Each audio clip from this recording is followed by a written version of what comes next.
Good morning, everyone. My name is Yeshe Kunkyab, also known as Autumn Payne.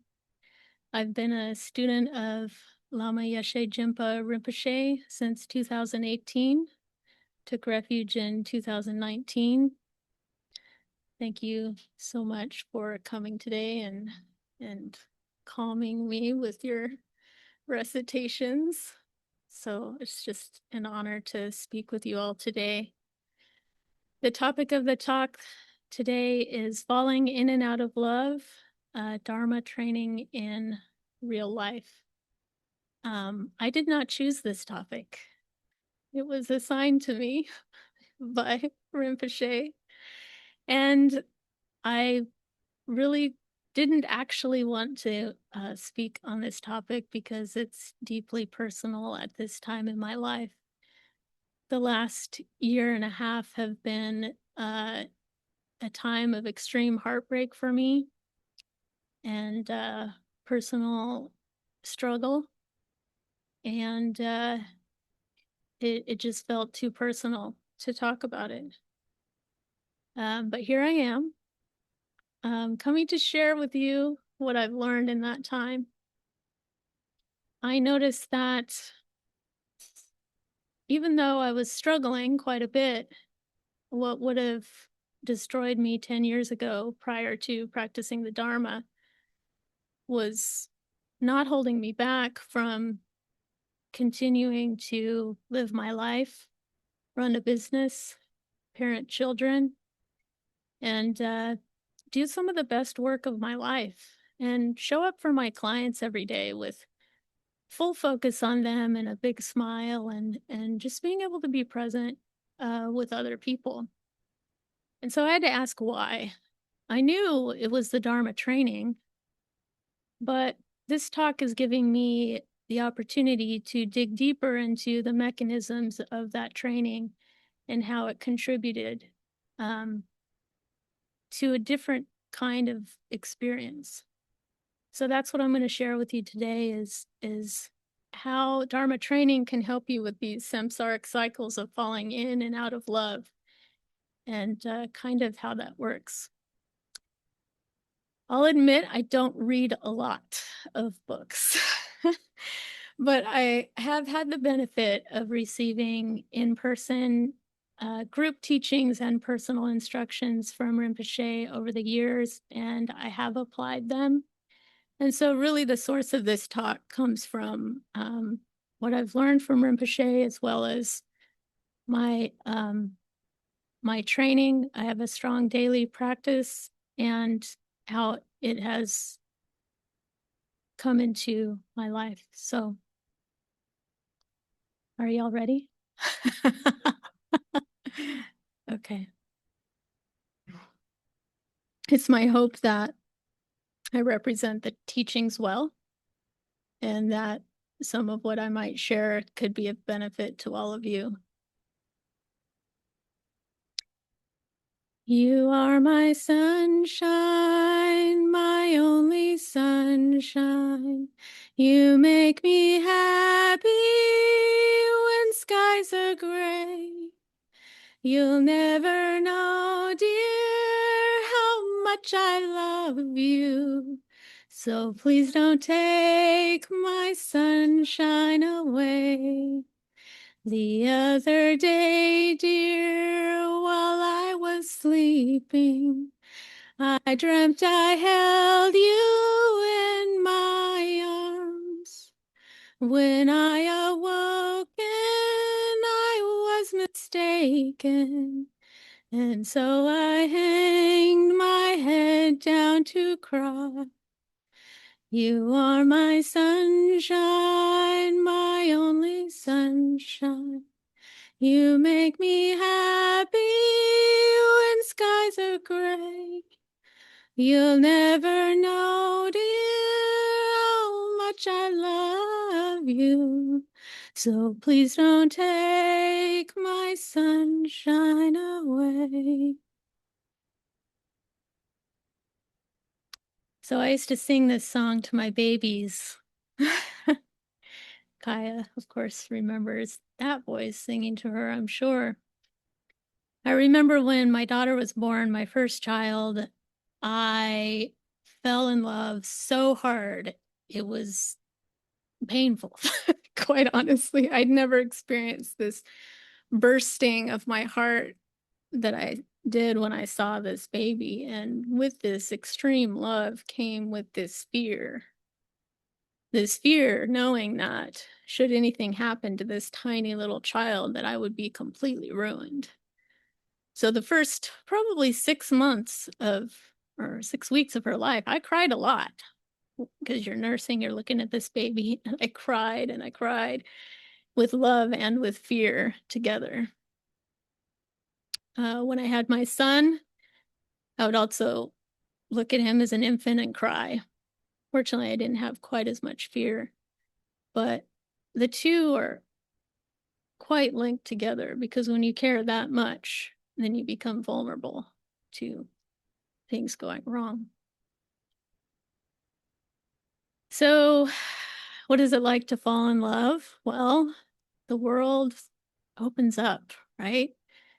Everything just comes light and bright, and the sounds are clearer, and what you see is sharper, and you feel that everything's going to be okay, right? You see in yourself something special, you see in the other person something amazing.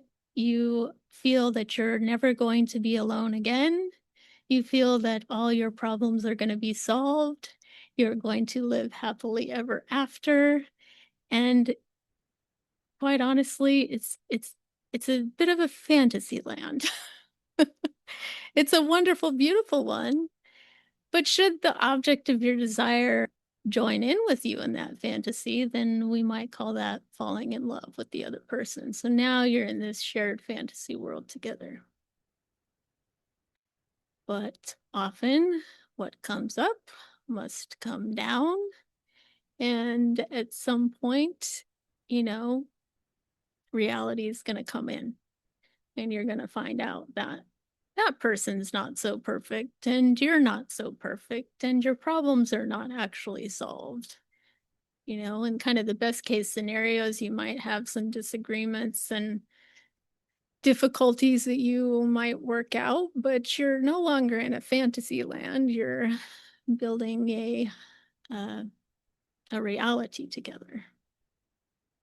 But in the worst case scenarios, or what often happens with suffering beings, is that we might begin to resent that person for not being that projected perfect image that we imagine them to be. Or maybe they might hurt you. They might abandon you, reject you, betray you. And so then we fall. We fall out of love. Our view narrows. Our world gets darker. We no longer see the sky above or the beautiful things around us, and we are focused in on our pain. And that's falling out of love. Very difficult being in that space of heartbreak. So the Dharma training can teach us how to navigate these cycles of falling in and falling out of love, because without the training, without a strategy, without support, we may decide we never want to fall in love again. Or we may feel cheated. This is not what I was promised. This is not my perfect life. This is not who you presented yourself to be.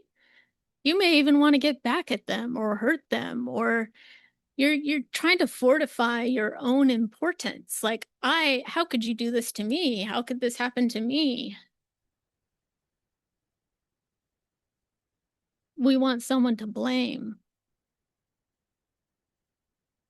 Nobody wins in the blame game, but that's what we do, because we're fighting to get back on our feet and prop ourselves up again. So I do believe that there's another way besides falling to our ruin or deciding not to engage in love again. or I don't know. There's so many ways people can go with this that might not be positive. So I thought I'd share with you kind of the mechanisms of some of the training that helped me through this difficult time in my life. Starting with meditation, and we'll talk a bit about deity yoga and then about bodhicitta.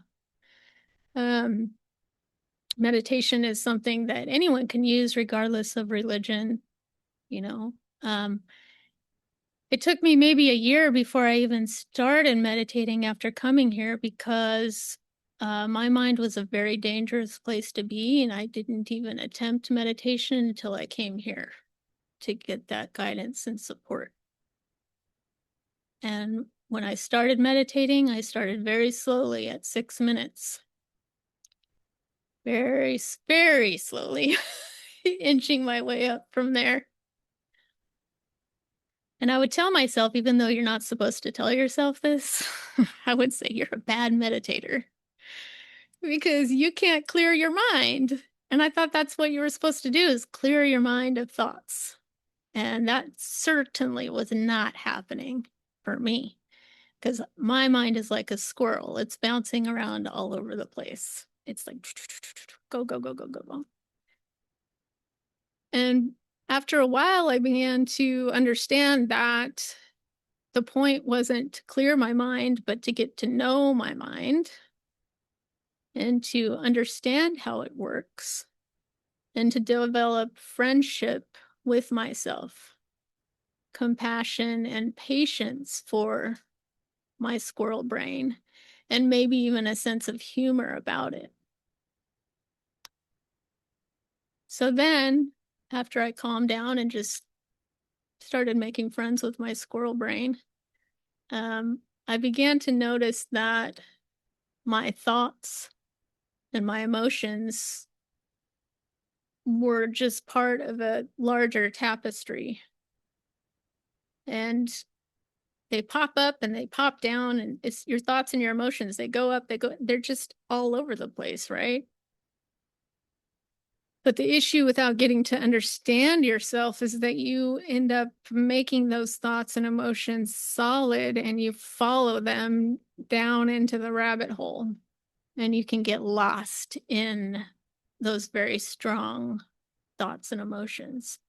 But through meditation and developing patience around it, you just, it doesn't mean you don't experience the pain, right? It just means you don't follow it through and make it your entire experience. It's just part of that bigger tapestry. So that's one thing that really helped. I like to tell my kids a story about how we're driving in the car of life and we have our monkey mind and our wisdom mind in the car. And she knows this story really well. And the monkey is very entertaining. We are much more interested in our monkey than our wisdom mind because our wisdom mind is just kind of sitting there being chill. But the monkey is very cute and entertaining and popping off here and there. Sometimes he's getting angry. He might try to grab the wheel. And so we're not actually going to kick the monkey out. We're going to maybe feed the monkey a banana or tell a story to the monkey or get it to take a little nap. So we're going to take care of the monkey, but we're not going to let the monkey drive. That's a bad idea. So we want to get the monkey chilled out enough so that we can turn to wisdom mind and first of all, let wisdom mind drive the car, and it's much safer and wiser, and we make our decisions according to what the wisdom mind is going to say. So that viewpoint really helped me a lot throughout my heartbreak, to give myself space to experience emotions and to take care of myself throughout the experience, but not following those negative emotions into the ground. So that's meditation. Next is a little more complex topic, which is that of deity yoga. And I've been practicing deity yoga since 2021, either 1 or 2 sadhanas a day. Lately, it's been 1, just trying to get into 1. This is something that non-Buddhists may not be familiar with. It is specific to the Vajrayana tradition, and it's a complex training that you have to be careful with because it's dealing with identity. And anytime you're dealing with identity and identify, it gets sticky. So you need to have a little bit of stability there in order to engage with these practices in a way that's going to be beneficial.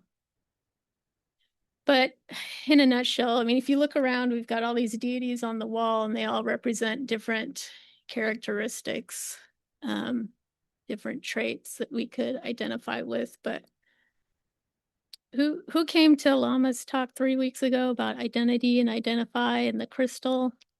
Anyway, so yeah, our identity is clear like a crystal,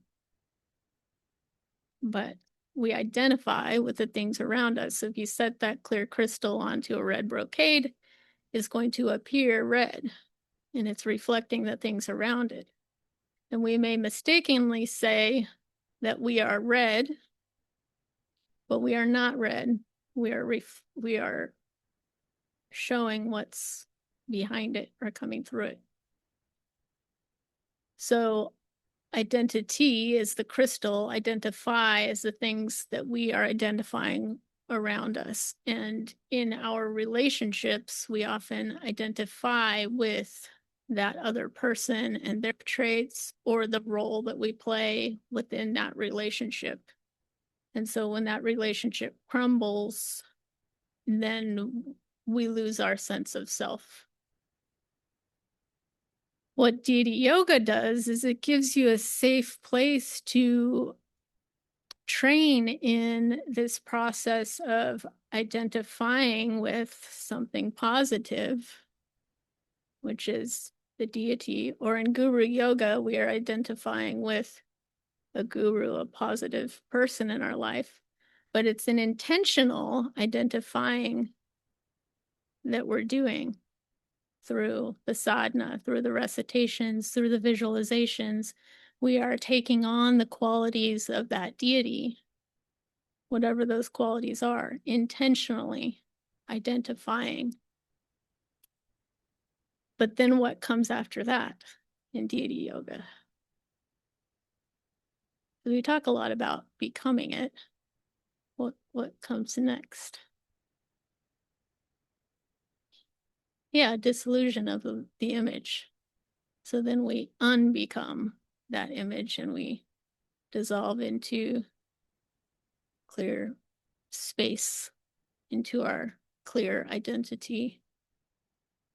So every day we have the opportunity to identify with something intentionally and then dissolve it. Identify, dissolve, getting used to that rhythm. Waking up, going to sleep, being born, dying, falling in love, falling out of love. We get a flexible mind, which can go in and out and understand and even embrace this process. So deity yoga has helped me a lot in developing flexibility. I used to skydive before I had kids. I have like 325 jumps. And one of the first things we learn is how to fall. And what you learn when you're learning how to fall is how to be flexible when you're falling. It's when you're rigid is when you're going to break bones because you're trying to stop the fall, and that's your impulse. You want to stop it. But then the energy of that situation is just going to turn back on you and break you, send you to the hospital. But if you roll with the energy and you let the energy move through you and go with the energy, you're still going to feel pain, but you're not going to get broken. And this happened to me on my third jump. I made a very big mistake and I fell on a concrete road at a high speed. But as a child, I spent my childhood tumbling. And I was always doing somersaults and backflips and jumping off the diving board and cartwheels and back bends. And so instinctively, I just rolled down the road into a ditch. And I was covered in just like scrapes and bruises. And I had from my helmet, from the very back to the very top, was this huge scrape. But I got up and I walked away because of that flexibility. So it sounds so simple, right? Just flexibility. I'm not saying let it all go, it doesn't matter. I'm saying just be flexible, you know, helps a lot. So that's Deity Yoga, Guru Yoga. And the last thing I want to share with you is Bodhicitta. And I think that this is the bright light in all of this, because Bodhicitta is that ultimate love. It is that love that we don't have to fall out of. It is that love for all sentient beings and that desire to become enlightened and to practice and become better so that we can ease other people's suffering. That's bodhicitta. And I realized as I was in the depths of pain and loss that I didn't have to give that up. I didn't have to turn my back on that. In fact, when you train to bodhicitta, it only increases over time. It just grows and grows and grows. And it's so beautiful. So to all the people that I've hurt within the context of personal relationships, and to all those that have hurt me as well, I say, I love you. And I wish that you would be happy and free. And I wish for myself to be happy and free. And I wish for all of you to be happy and free. So thank you. Thank you. Thank you. Thank you. So if anyone wants to talk, it'll be time.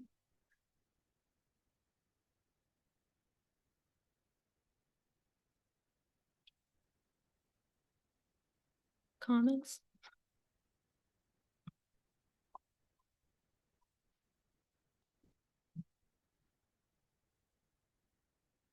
Thank you. That was so beautiful. That was really touching. Thank you. I think I cried 3 times. Okay. But I really appreciate your perspective on bodhicitta, and I love that you don't have to fall out of. And that's extraordinary. That just something in my brain just switched. Thank you. I'm glad. Any other questions or comments?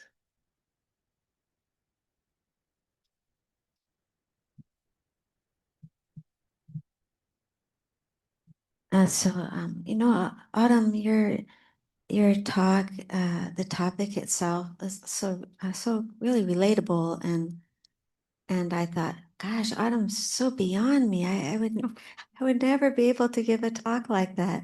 Not that anyone that's as old as I am has experienced those things. So to know that you were assigned it helped me somehow. But actually, I just saw you just speaking from the heart. With people online wouldn't see what I see, that you're just speaking from the heart. There's no notes here. Autumn's just speaking the truth from from her experience and from teaching. I saw that. I feel so honored to know you, and I really just wanted to say that I appreciate you, Autumn. Thank you, Patty.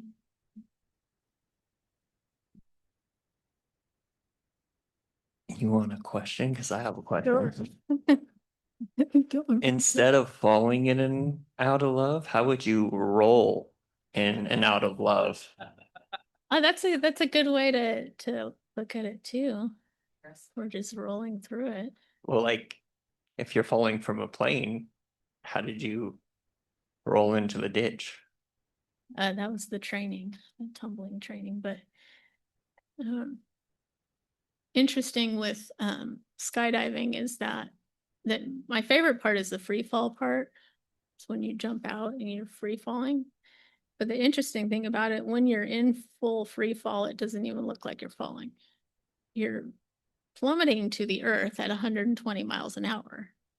But it doesn't look that way and it doesn't feel that way. And if you know how to fly, you can fly relative to each other. And we may call it flying, but we're actually still falling. So we're actually falling all the time. It's just learning how to navigate the fall.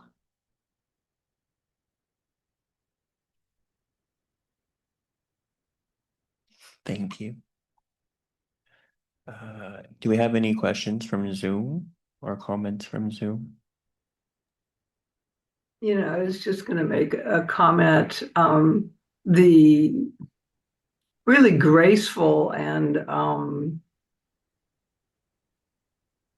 relatable description that you had of deity yoga, I really appreciated. I think that will stick with me. So thank you for that. That was very nice. Oh, you're welcome. I have a real heart for deity yoga. I just find it so inspiring and beautiful. But to be honest, the first few years I didn't get it. I was just reciting the sadhanas, just having faith that I was doing it for some reason. But I didn't know exactly what it meant to me. But even like just nursing a baby, I would just be reciting the sadhana because I couldn't find a time to sit down by myself. I would just say it in my head. So I didn't really miss a day. And so it absolutely paid off for sure. And it just gets more and more rich the more you do it. That reminds me, you did mention that you had a really strong daily practice. Can you talk a little bit about that and how that is support? Yeah, and a lot of it is repetition, but it used to feel like dragging myself to the cushion for 6 minutes. Now I really look forward to it. It's usually about an hour long, and part of my practice now is not to set an alarm so that I'm actually getting up on time. That's a little bit of a litmus test on what I'm doing, how I'm doing. If I'm not getting up at the right time, I know I need to pay attention a little bit more to where I'm at. But typically it's an hour, and I do the meditation practice, the deity yoga. Right now it's Vajra Yogini, some Salung, and some Vajrasattva mantra, the Guru Yoga mantra. And they're all just very beautiful and rich. And every day you come to it with a little bit more. I also add like another 5 or 10 minutes of yoga, just plain yoga, yoga.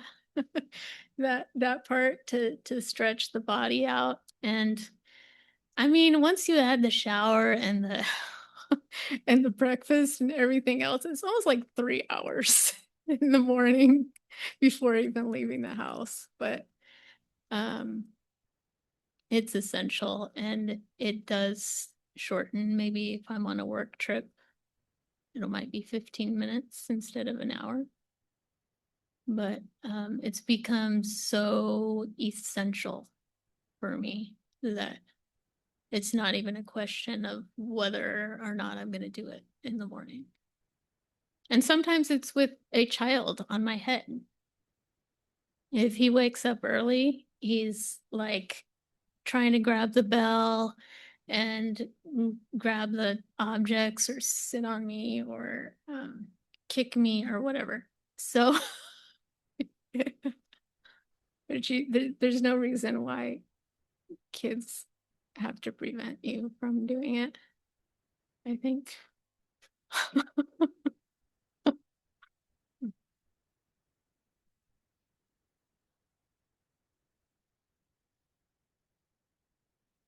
Autumn, will this affect the way that you fall in love next time? What Yeah. you've learned? Can you talk Absolutely. about that? Yeah, so I think knowing that there is this cycle, I think it's okay to be in a bit of a fantasy world if you at least understand that you are in a fantasy world. You know, just having more discernment about that process and getting to know people longer to ensure that you really are on the same page. And yeah, because it's too easy to be attracted to someone either energetically or physically and just jump in that fantasy world. And that's not always backed up by the realities of the situation. So I am looking forward to potentially, if meeting the right person, to be in a semi fantasy world that's backed up by, some evidence. But also, I feel that I'm so steady with my own practice and my own goals and what my mission is as a human and as a business owner and as a parent, that I don't have the need for a relationship. And that helps a lot, because then you're not trying to grasp at something, and that helps you take your time more. Yeah.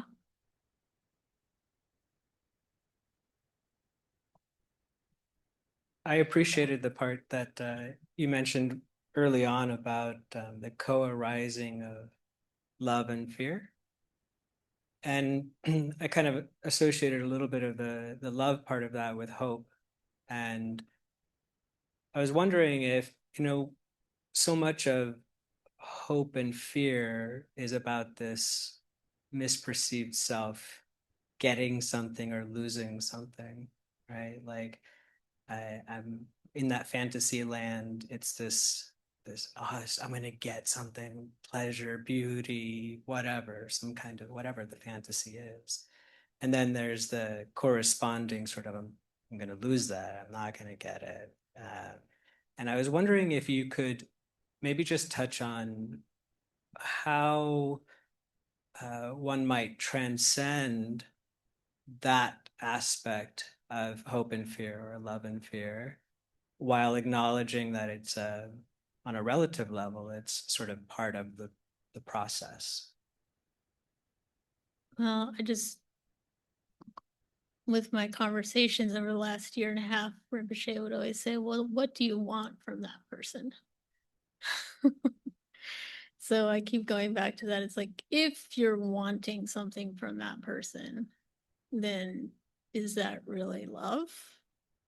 You're trying to get something from somebody, right? So I think it's got to go back to bodhicitta. If we can stay oriented around bodhicitta.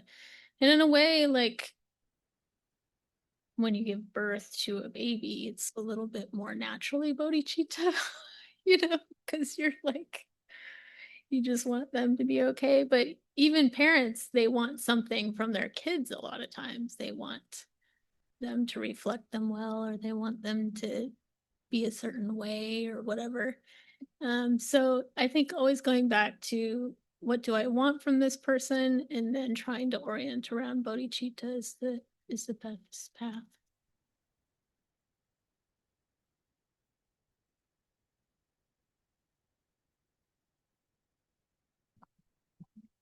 Any other comments? I have a comment online. So Autumn, that was just so beautiful. And what I was hearing is that somehow you were able to fall in love with the kind of sense of this relative person called Autumn, and and like also recognize you are that love, the ultimate bodhicitta. And it feels like I can feel this flow, like you're merging in and out of this relative and absolute.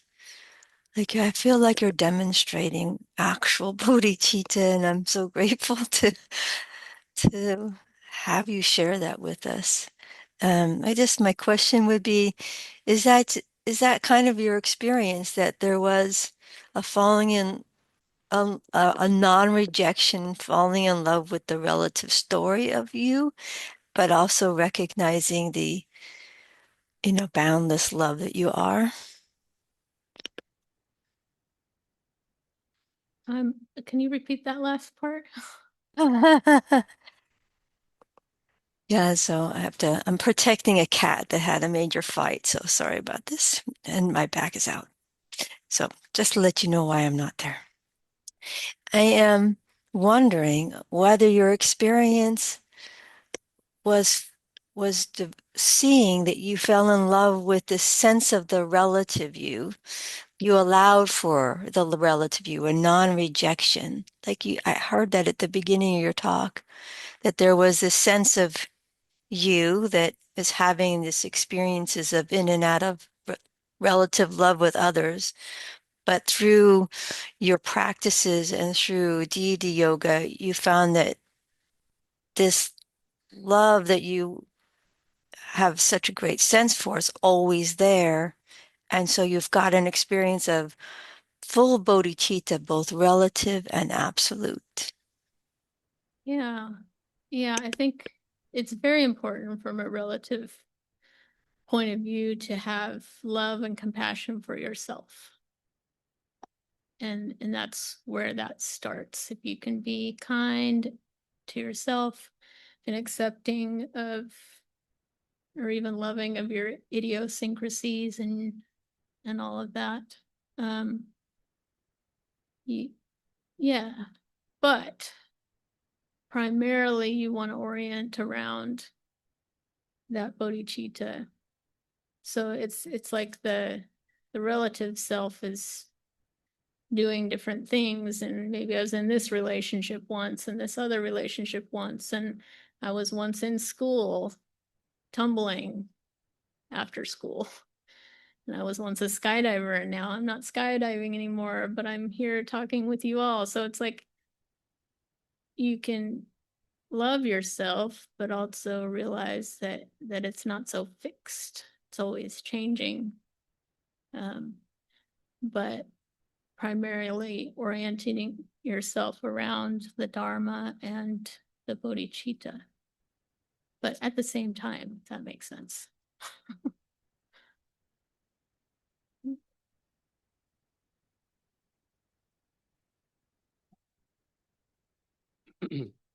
Um, thanks for sharing that. One, you're a great speaker. Oh, You're a great thank you. speaker. And two, also a great singer. Oh gosh, this is the first time I've done that. Um, I used to sing that song to my cat, Sheldon Cooper, Oh, and he was like our first baby. Me and Sheldon used to always cuddle, right? And like I would come home and he would want to play. Then we moved into this new house and he started acting out. And then we would fall in and out of love, like with my cat, right? Where I wouldn't want to cuddle, I would snap my fingers and I wouldn't want him around. Um, but like within a couple days, I would, like apologize to him. I'd cuddle and then he would come to bed and he would purr and be next to me. But because of that song, it reminded me of my cat, reminded me of our relationship falling in and out of love. And I realized that I think I give my cat more grace than I do the humans in my life. Um, like I don't immediately go back to my partner and say I'm sorry, or it's okay, or I forgive you and move on. It made me realize that like I should be doing what I do with my cat, with my partner or my loved ones. And like the love falling in and out of love, like the falling out of love is longer because of my resentments. And like there's work to be done. Like this weird way, like the song that you sang, like had my relationship like all tied in together oddly. So thank you. Oh, you're welcome. Thanks for sharing that.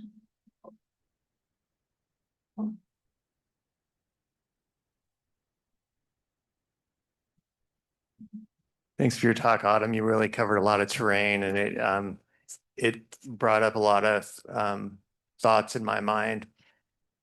And I was thinking of, I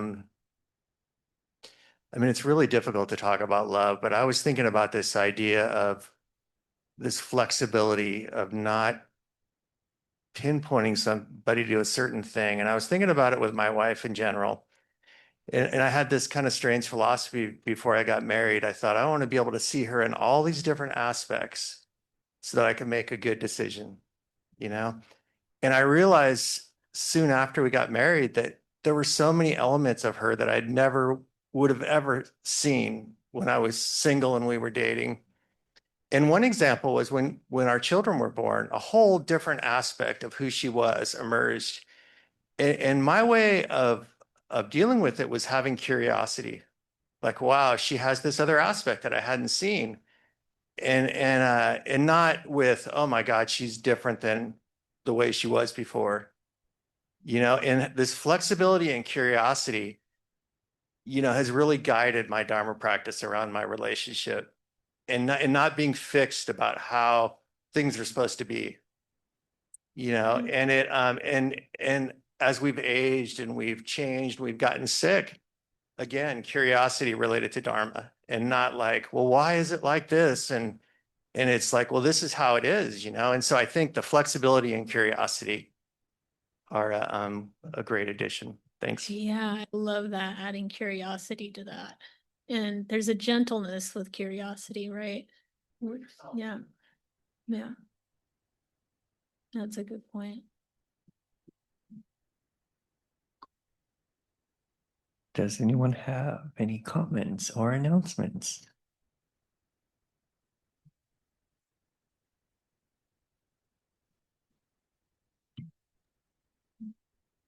Thanks for taking the challenge. You're welcome. You know, can you hear me there? Oh, I'm on Zoom. that's my Anyway, I just wanted to love you too, Autumn. This is Autumn's my daughter, dad. and Hi, Dad. Thanks for coming. and it's the idea of Bodhicitta is really what it's all about, no matter any of our situations. So I guess I'd say Bodhicitta to you too, and everybody there, because you've had a great influence on her. Thank you. Yeah, thanks for coming. Mm. Really appreciate it.